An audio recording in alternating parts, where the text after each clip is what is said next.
งานบุญสวงเรือประจำปี2025ที่เมืองสารวันแขวงสารวันได้จัดขึ้นในระหว่างวันที่6 ถึงวันที่7 กันยายนนี้เป็นการแข่งขันแบบเปิดกว้างมีเรือสวงเข้าร่วมแข่งขันทั้งภายในและต่างเมืองต่างแขวงมีทั้งหมด39ลำ64คณะได้แบ่งออกเป็น2สายคือเรือประเพณีภายในเมืองมีเรือ12สีพายสายยิงและ25หา29สีพายสายยิงสายเปิดกว้างต่างเมืองภายในแขวงต่างแขวงและต่างประเทศมีเรือ12สีพายสายยิง25หา29สีพายสายยิงและรุ่น35สีพายทรายในปีนี้ได้ว่างเงินรางวัลสูงถึง300 ล้านกีบผ่านการแข่งขันในสนามเพื่อนันตไซ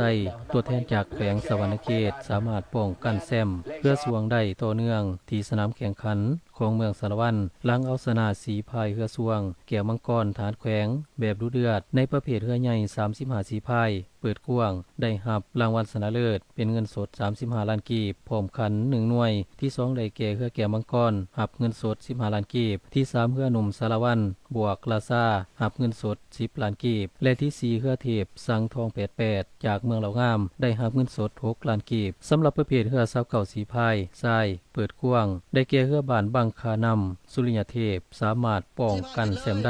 ด้รับขัน1หน่วยพร้อมเงินสด25ล้านกีบที่2ได้แก่เรือแก้วมังกรฐานแขวงได้รับเงินสด14ล้านกีบที่3เรือบานเตมีสังทองได้รับเงินสด7ล้านกีบและที่4เรือบานลัก2ได้รับเงินสด4ล้านกีบเรือ29สีพายเพชรยิงที่1ได้แก่เรือบานน้องโพบวกบังคานำที่สามารถป้องกันแซมได้รับขัน1หน่วยและเงินสด25ล้านกีบที่2บ้านจรัญเซได้รับเงินสด14ล้านกีบที่3เรือบานทาเมืองเซรับเงินสด7ล้านกีบและที่4เรือบานโพนตาลได้รับเงินสด4ล้านกีบเรือประเภท12สีพายทรายชนะเลิศได้แก่เรือธิดาวาปี2ที่2เรือจรัญเซ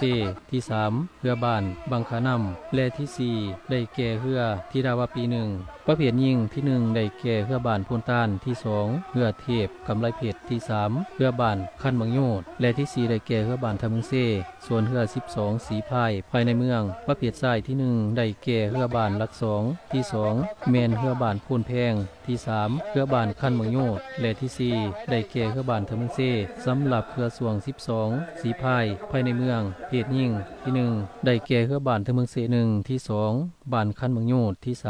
เรือบานทาเมือง42และที่4เรือบานโพนต้านสำหรับรางวัลเรือประเภท12สีพายที่1ได้รับขัน1หน่วยพร้อมเงินสด17ล้านกีบที่2ได้รับเงินสด10ล้านกีบที่3ได้รับเงินสด5ล้านกีบและที่4ได้รับเงินสด3ล้านกีบในพิธีมอบเงินและขันรางวัลให้เกียรติมอบโดยทานดาวงพรแก้วเจ้าแขวงสารวันประเภทเรือใหญ่35สีพายประเภท29สีพายมอบโดยทานประเดิมพรสนธนีห้องเกี่ยวแขวงสารวันท่านจันทร์ศิรอนศรีสมบูรณ์ประธานจัดงานบุญสงเรือประจำปี2025ให้เกียรติมอบรางวัลประเภท12สีพายและบรรดาทานการนำของแขวงเมืองก็ได้ให้เกียรติมอบรางวัลอื่นๆตามลำดับให้แก่ทีมสีพายเรือสวงแต่ละคณะสำหรับเรือตีสางน้ำนองเรืองามที่1ได้แก่เรือบานเมืองไซได้รับเงินสด2ล้านกีบที่2ได้แก่เรือบานน้องใสได้รับเงินสด1,500,000 กีบและที่3ได้แก่เรือบานพวนบกได้รับเงินสด1ล้านกีบ